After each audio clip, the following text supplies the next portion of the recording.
On November 22nd, 1968, 50 new American citizens were naturalized in an unprecedented ceremony in the East Room of the White House. Welcome to your house, for it is your house now. And welcome to your country, for from this moment, America is your country. As you may know, in an hour, I will begin a trip across the country. It is appropriate, I think, to begin our trip around the new America of 1968 by greeting a group of new Americans. As we travel these next few days, I hope we will see ways in which America has become a better place for our citizens to lead better and fuller lives. What we will see is not perfection. What we will see is the restless beginnings of a people yearning to improve life in the United States. I love that line about... Her trip would take her from coast to coast, underlining landmark achievements in President Johnson's efforts to make life more meaningful for each American citizen.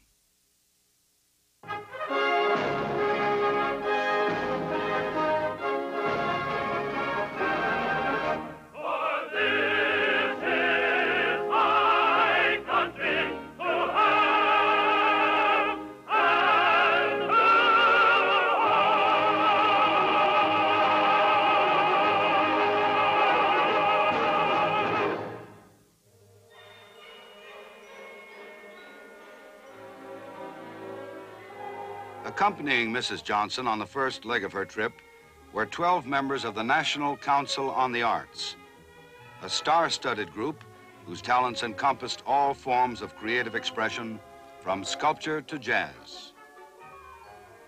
Their chairman, Roger Stevens, was particularly eager to show Mrs. Johnson and her daughter, Linda Robb, some of the imaginative programs taking place in the arts under federal encouragement.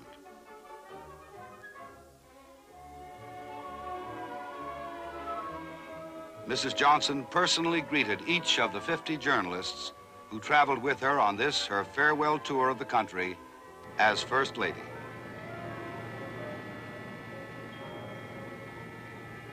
HEW Secretary Wilbur Cohen recommended several stops, not for their physical beauty, but because they would show what people were accomplishing in the struggle to lift themselves up, to better their lives.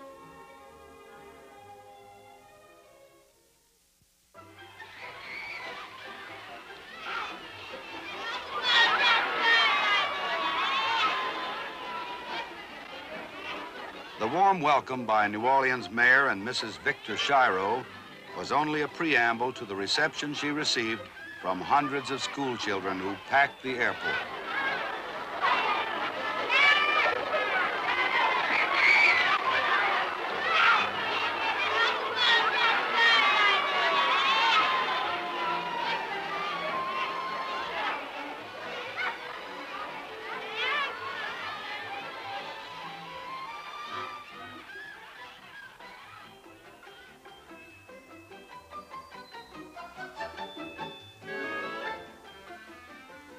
Mrs. Johnson's first stop in New Orleans was Xavier University, one of nearly 50 campus training centers for the Teacher Corps, a program initiated by her husband.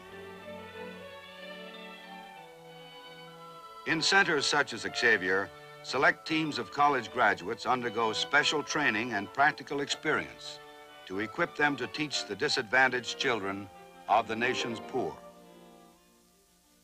I'm very glad I got to come here today because there's a sense of excitement, and zest, and determination in the air. And I'm glad, too, that we have a lot of the press from other countries here with us, because I like for people to see what we in America are trying to do about some of the troubles that we have. One of the reasons it's thrilling to me to be here is because a lot of these programs that I see in operation here today, I've watched them grow from an idea around a conference table in the White House to a bill signing, and finally, here they are in action, in people, and that is where it counts.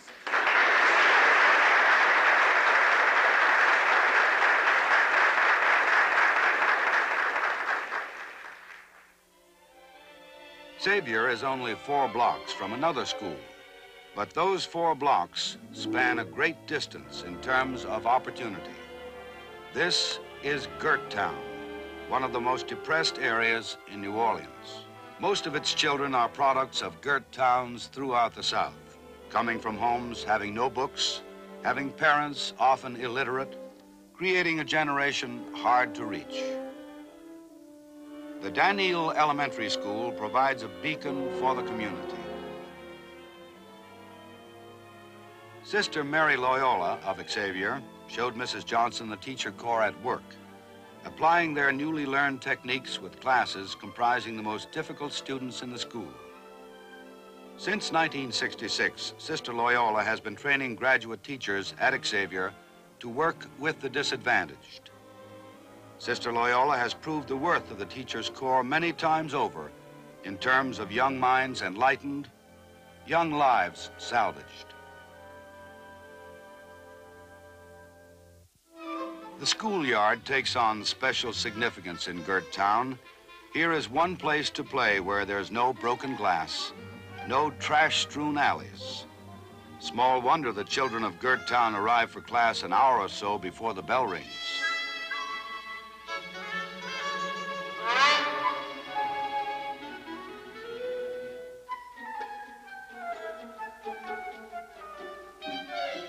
The children in Daneel School may not have recognized many of the celebrities in the First Lady's entourage, but 2 faces were familiar: jazz composer Duke Ellington and Metropolitan Opera star Marian.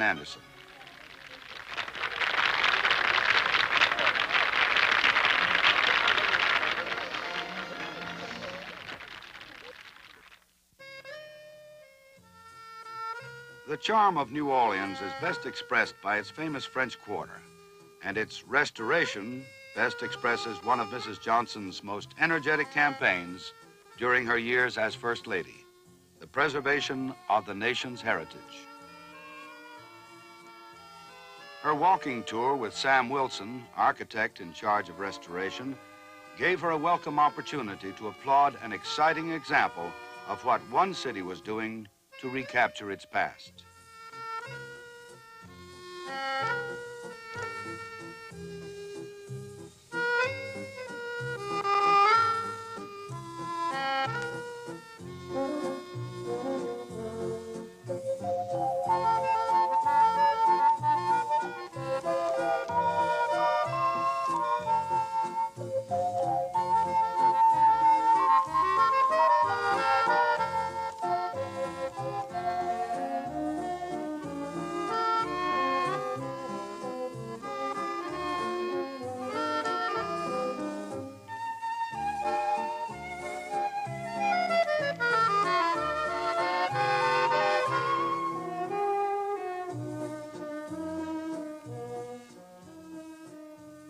When darkness falls over the Crescent City and the gas lamps flicker on, New Orleans shows another side of herself, a side for which she is perhaps most well known.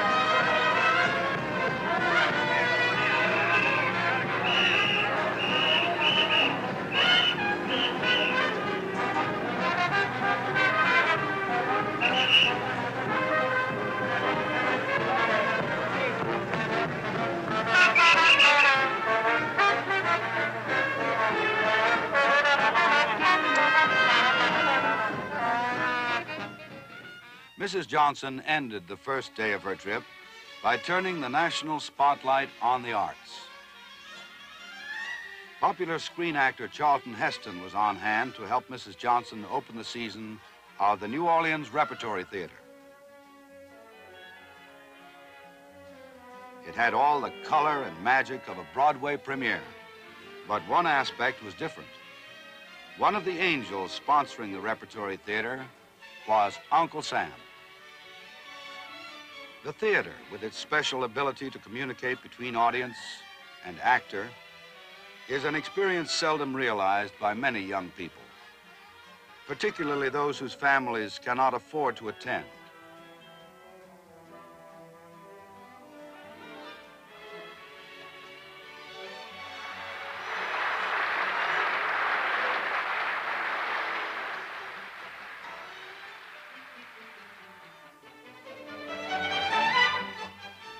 With federal help through the National Council on the Arts and the Office of Education, 50,000 school children this year in New Orleans alone will see a series of 6 professionally produced plays.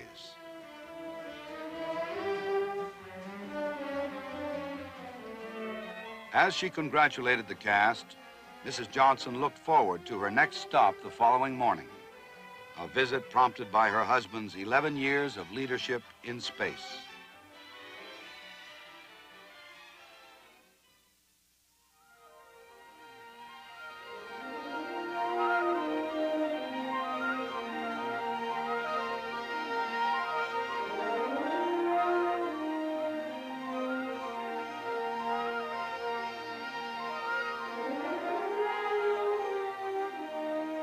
Five years ago, the 88,000 acres of sandy beaches and marshland that form Cape Kennedy's Merritt Island provided a home only for seagulls and alligators. Now it is Launch Complex 39, the nation's first moonport, starting the 30-day countdown for Apollo 8, a space adventure that would place men for the first time in lunar orbit. Astronaut Young, a veteran of the Gemini program, and astronaut Cunningham, fresh back from Apollo 7's record-shattering trip, briefed the First Lady on what America had accomplished during her first 10 years in space. As dramatic as these achievements seemed, they were only the first footsteps in man's greatest challenge, a manned lunar voyage.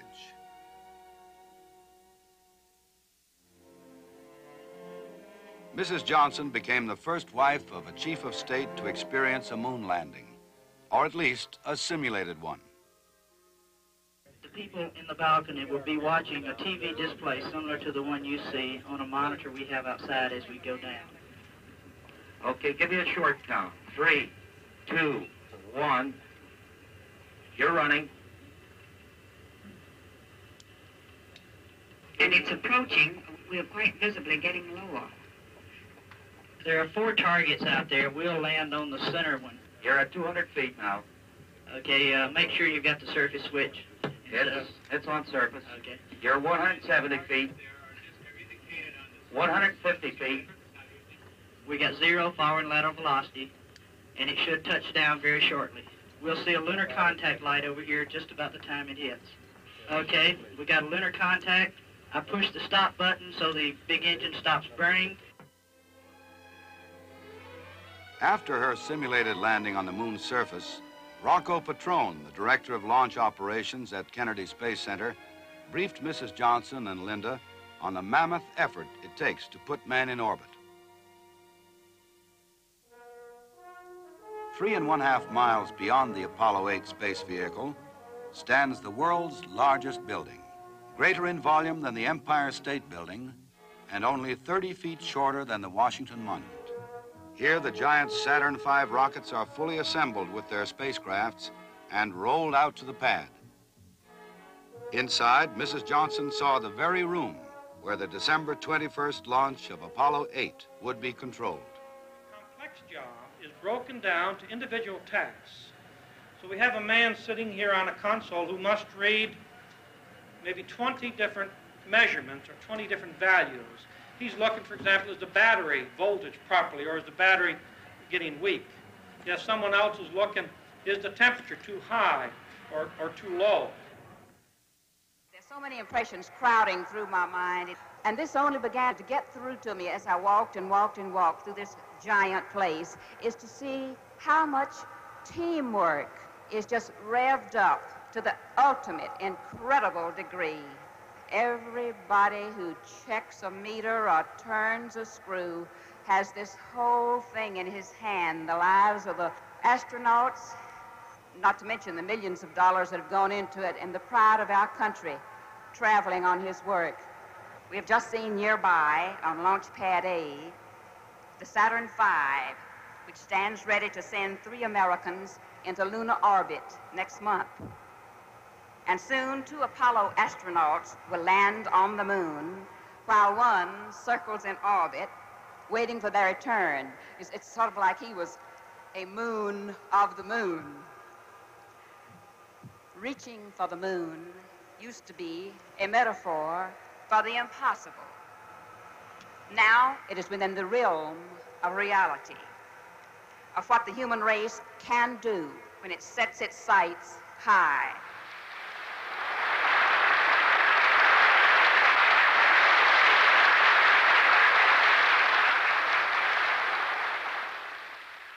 As a tribute to President Johnson's vision and leadership in the space venture, Dr. Payne, NASA's acting director, presented a model of the Apollo lunar landing module to the Lyndon B. Johnson Library in Austin, Texas.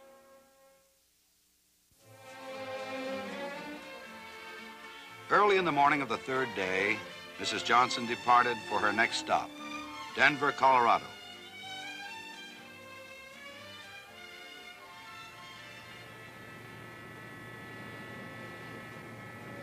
Stories that originated from the press section of the plane completed their cycle. Mrs. Johnson's activities the day before made good breakfast reading for the writers and photographers. And out of the daily copy and taped interviews emerged another story, a profile of the woman herself, not just an impression of this trip, but of 40 other trips. 100,000 miles, countless crisscrossing expeditions up and down the country, urging involvement, applauding achievement from one end to the other, north and south, east and west.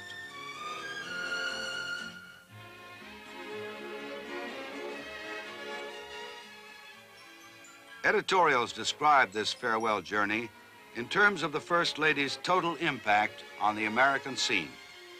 She was a woman on the go, fiercely proud of her country, helping her people discover their own heritage, sensing their restlessness, inspiring them to work to make the land a better place for everyone.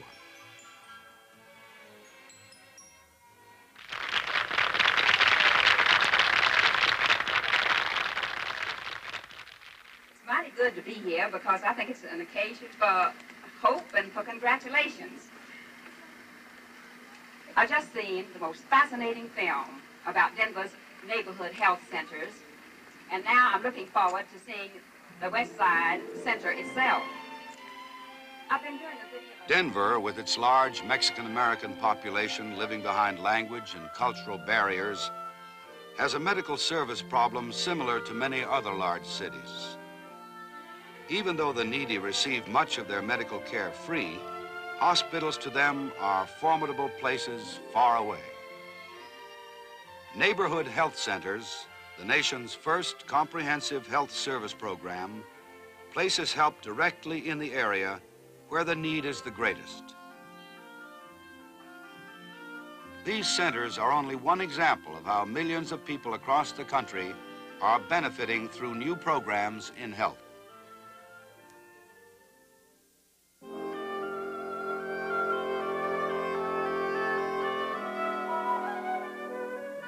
No one stops over in Denver without window shopping in Larimer Square.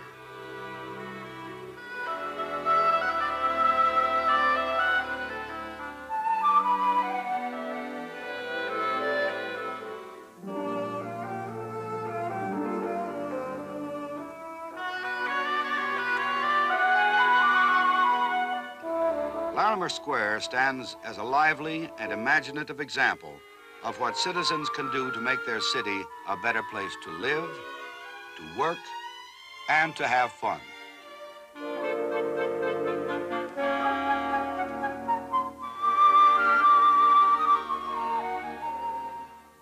The square was not always so appealing. Only a few years earlier, this area was virtually a skid row.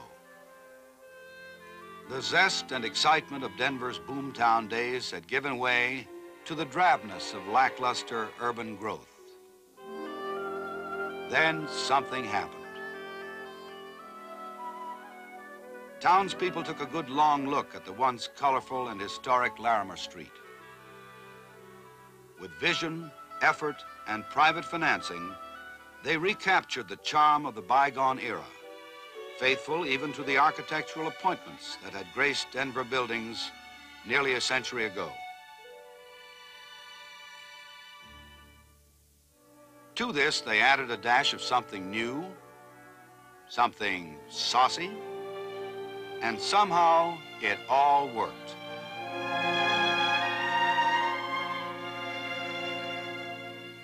Mrs. John Crawford, the First Lady's tour guide, described how she and her husband spearheaded this effort to bring a dying street back to life.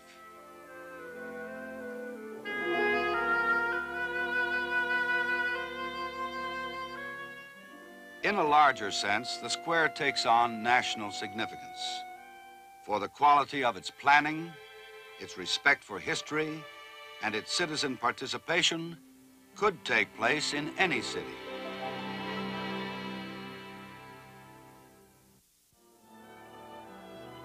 The stops were as many and varied as President Johnson's landmark legislation. The First Lady had seen what Denver was doing in health and in urban renewal.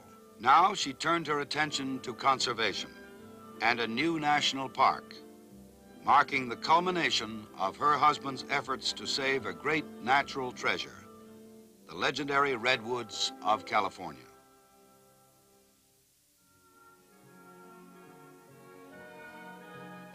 Eureka, California welcomed Mrs. Johnson with a cold, rainy night, but the smiles and the handshakes awaiting her were warm ones.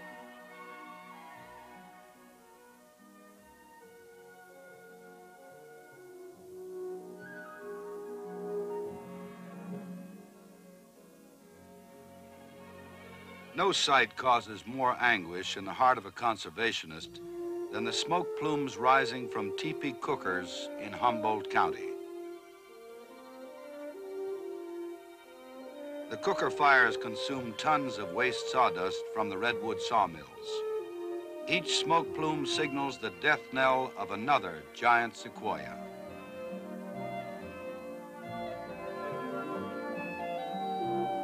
True, the ravaged hillsides, more often than not, bore only young, scraggly growth. But the timber harvests were steadily closing in on the great groves whose ancestors were growing back before human memory.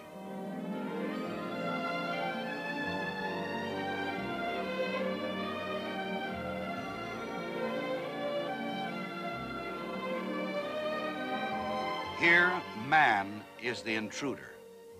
But strangely, his voice, lifted in song, is in harmony with this sylvan cathedral.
This is my first trip to the Redwoods, except in my imagination and in reading articles and looking at beautiful pictures for years and years. But I've been wanting to come here all my life. And ever since October 2nd, when the President signed the act establishing the Redwoods Park, I've been trying to figure out a time on my travel agenda when I could. I think all of us here are a fellowship of people who love nature and who revere these great trees. For us, this ceremony is the crowning moment of a crusade which has lasted 2 generations.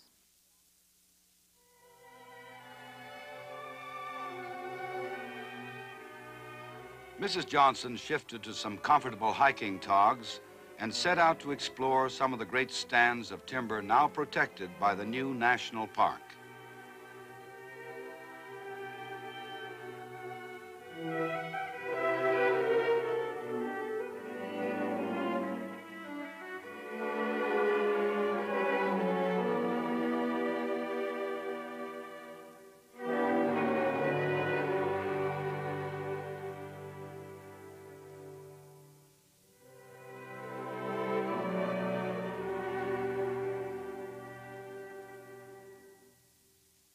Soon the smells of a hot logger's lunch sifted through the trees, as well as the sound of folk singers from Humboldt State College.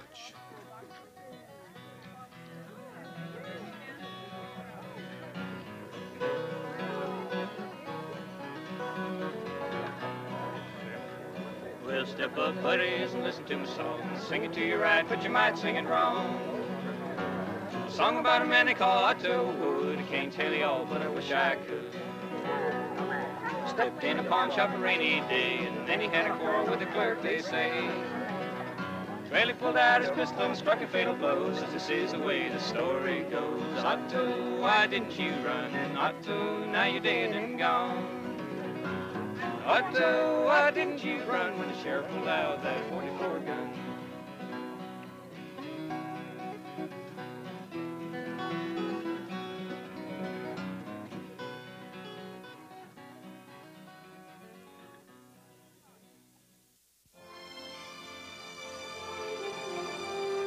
The new Redwood National Park provided an added dividend.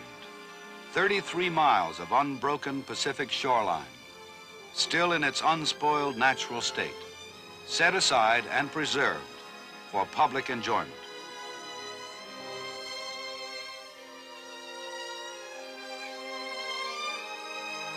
The Jedediah Smith State Park, preserving some of California's finest redwood groves, is another great stand of virgin timber absorbed by the new national park.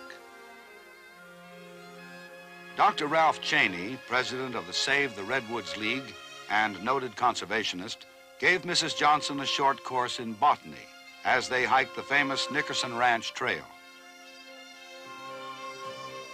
If a hiker is lucky, he can often see salmon fighting their way upstream to spawn.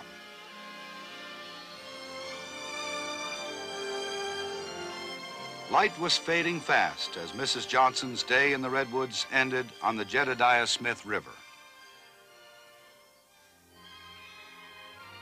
Hot clam broth and freshly baked Smith River salmon were a warm welcome.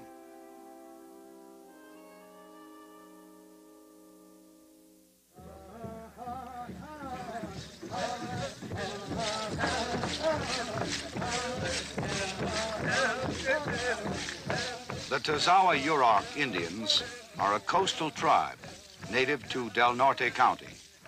Their costumes, decorated with abalone shells from the Pacific beaches, have been handed down for generations.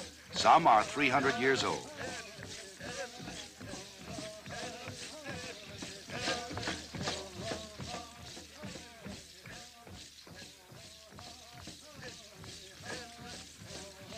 A trip to Redwood country would not be complete without a demonstration showing how the great wilderness areas had been originally cleared, creating not only the giant timber empires of the West, but the need to control the cutting, the need to conserve the last of the ancient redwood stands.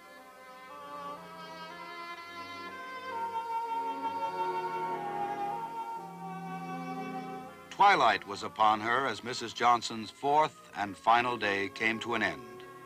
But the story had an epilogue, for as night fell, Mrs. Johnson would fly to San Antonio, Texas for Thanksgiving at home. At a dark airport, late at night, the journalists and staff members who had been her companions for 100,000 miles and 5 active years said a final farewell with the moving words of Auld Lang Syne.